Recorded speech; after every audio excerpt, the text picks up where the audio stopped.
Hi friends, സാപ്പിഡിയ മലയാളത്തിൻ്റെ ഏറ്റവും പുതിയൊരു വീഡിയോയിലേക്ക് എല്ലാവർക്കും സ്വാഗതം. ഇന്നത്തെ വീഡിയോ OTT അപ്ഡേറ്റുകളാണ്. ഇന്ന് മെയ് മാസം 9-ാം തീയതിയാണ്. ഇന്ന് ഏകദേശം 15ഓളം റിലീസുകളാണ് ഇന്ന് OTT റിലീസ് ചെയ്തിട്ടുള്ളത്. ഏതൊക്കെ സിനിമകളും സീരീസുകളാണെന്ന് നോക്കാം നമുക്ക്. അതിൽ ഒന്നാമത്തെ സിനിമ എന്നുള്ളത് ഒരു ഡ്രാമ ത്രില്ലർ വിഭാഗത്തിൽപ്പെടുന്ന ഒരു കന്നഡ മൂവിയാണ്. വാമന എന്നാണ് സിനിമയുടെ പേര് വരുന്നത്. കന്നഡ ഭാഷ കൂടാതെ തെലുങ്ക്, ഹിന്ദി, തമിഴ് ഭാഷകളായിട്ട് ആമസോൺ പ്രൈമിലാണ് ഈ ഒരു സിനിമ അവൈലബിൾ ആയിട്ടുള്ളത്. അടുത്ത മലയാളത്തിലുള്ള ഒരു സിനിമയാണ്. ഒരു ഡ്രാമ മിസ്റ്ററി ത്രില്ലർ വിഭാഗത്തിൽപ്പെട്ട സിനിമയാണ് ഔസേപ്പിൻ്റെ ഒസ്യത്ത് എന്ന് പറഞ്ഞ സിനിമ. ഈ സിനിമ കഴിഞ്ഞ ആഴ്ച OTT റിലീസ് ചെയ്തതാണ്. ആമസോൺ പ്രൈം വഴി ഇന്ത്യക്ക് പുറത്തായിരുന്നു റിലീസ് ചെയ്തത്. ഇന്ന് ഈ സിനിമ ഇന്ത്യയിൽ റിലീസ് ചെയ്തിട്ടുണ്ട്.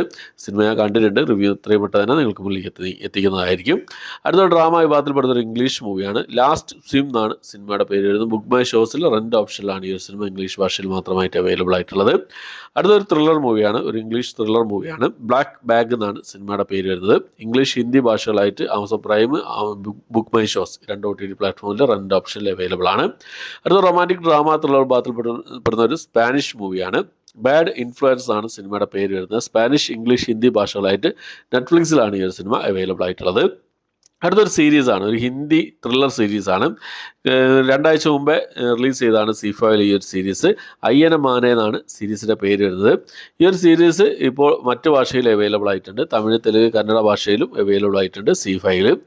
അടുത്ത സിനിമ ഒരു കന്നഡ റൊമാൻറ്റിക് ഡ്രാമ വിഭാഗത്തിൽപ്പെട്ട സിനിമയാണ്. മാനാടെ കടലു എന്നാണ് സിനിമയുടെ പേര് വരുന്നത്. മാനാടെ കടലു.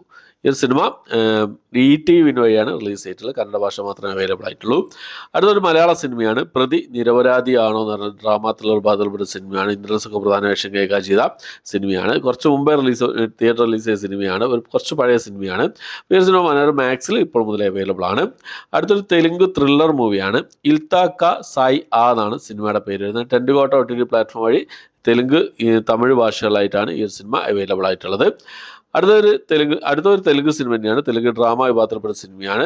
കാലമേഘ കരികിന്തി എന്നാണ് സിനിമയുടെ പേര്. തെലുങ്ക് ഭാഷയിൽ സൺനെക്സിലാണ് ഈ ഒരു സിനിമ അവൈലബിൾ ആയിട്ടുള്ളത്. അടുത്തൊരു ഹിന്ദി മൂവിയാണ്. ഹിന്ദി ത്രില്ലർ മൂവിയാണ്. ദ ഡിപ്ലോമാറ്റ് എന്നാണ് സിനിമയുടെ പേര് വരുന്നത്. ജോൺ അബ്രഹാം പ്രധാന വേഷം കൈകാര്യം സിനിമയാണ്. തിയേറ്ററിൽ ഈ ഒരു സിനിമ പിന്നെ നല്ലൊരു വിജയകരസ്ഥമാക്കി എന്നാണ് അറിയാൻ കഴിയുന്നത്. നെറ്റ്ഫ്ലിക്സിലാണ് ഈ ഒരു സിനിമ ഹിന്ദി ഭാഷയിൽ അവൈലബിൾ ആയിട്ടുള്ളത്. അടുത്തൊരു തമിഴ് ത്രില്ലർ മൂവിയാണ്. അസ്ത്രം എന്നാണ് സിനിമയുടെ പേര് വരുന്നത്. ശ്യാമക പ്രധാന വേഷം കൈകാര്യം സിനിമയാണ്. ആഹാ തമിഴ് വഴിയാണ് ഈ ഒരു സിനിമ അവൈലബിൾ ആയിട്ടുള്ളത്. അടുത്തൊരു ഇംഗ്ലീഷ് ഡോക്യുമെന്ററി മൂവിയാണ്. എ ഡെഡ്ലി അമേരിക്കൻ മാരേജ് എന്നാണ് സിനിമയുടെ പേര് വരുന്നത്. ഇംഗ്ലീഷ് ഭാഷ കൂടാതെ ഹിന്ദി, തമിഴ്, തെലുങ്ക് ഭാഷകളായിട്ട് നെറ്റ്ഫ്ലിക്സിലാണ് ഈ ഒരു ഡോക്യുമെന്ററി മൂവി അവൈലബിൾ ആയിട്ടുള്ളത്. അടുത്തൊരു കോമഡി ഡ്രാമ വിഭാഗത്തിൽപ്പെടുന്ന ഒരു ഇംഗ്ലീഷ് മൂവിയാണ്. നൊന്നാസ് എന്നാണ് സിനിമയുടെ പേര് വരുന്നത്. ഇംഗ്ലീഷ് ഭാഷ കൂടാതെ തമിഴ്, തെലുങ്ക്, ഹിന്ദി ഭാഷകളായിട്ട് നെറ്റ്ഫ്ലിക്സിലാണ് ഈ ഒരു സിനിമ അവൈലബിൾ ആയിട്ടുള്ളത്. അടുത്തൊരു ഡ്രാമ വിഭാഗത്തിൽപ്പെടുന്ന ഒരു സീരീസാണ്. ഒരു ഹിന്ദി സീരീസാണ്. ദ റോയൽസ് എന്നാണ് സീരീസിന്റെ പേര് വരുന്നത്. ഹിന്ദി ഭാഷ കൂടാതെ തമിഴ്, തെലുങ്ക് ഭാഷകളായിട്ട് ഈ ഒരു സീരീസ് നെറ്റ്ഫ്ലിക്സ് വഴിയാണ് അവൈലബിൾ ആയിട്ടുള്ളത്. ഓക്കെ, അപ്പോൾ ഇത്രയും സിനിമകളും സീരീസുകളാണ് ഇന്ന് ഓൾറെഡി റിലീസ് ചെയ്തതായിട്ടുള്ളത്. 15ഓളം റിലീസുകളാണ് ഇന്ന് OTT റിലീസ് ചെയ്തിട്ടുള്ളത്. OTT റിലീസ് പൂരം തന്നെ പറയാം. ഓക്കെ, അപ്പോൾ ഇത്രയും അപ്ഡേറ്റുകളാണ്. ഈ ഒരു ലിസ്റ്റിലെയൊക്കെ സിനിമകളും സീരീസുകളാണ് നിങ്ങൾ കണ്ടത്. നിങ്ങളുടെ അഭിപ്രായങ്ങൾ എന്തൊക്കെയെന്നുള്ള കാര്യങ്ങളൊക്കെ കമന്റ് ബോക്സിൽ രേഖപ്പെടുത്താൻ ശ്രമിക്കാം. അപ്പോൾ ഇത്രയാണ് ഇന്നത്തെ വീഡിയോ ഇഷ്ടപ്പെട്ടെങ്കിൽ ലൈക്ക് ചെയ്യാൻ, ഷെയർ ചെയ്യാൻ, സബ്സ്ക്രൈബ് ചെയ്യാൻ മറക്കാതിരിക്കുക. പുതിയൊരു വീഡിയോ വരുന്നതായിരിക്കും. ബൈ.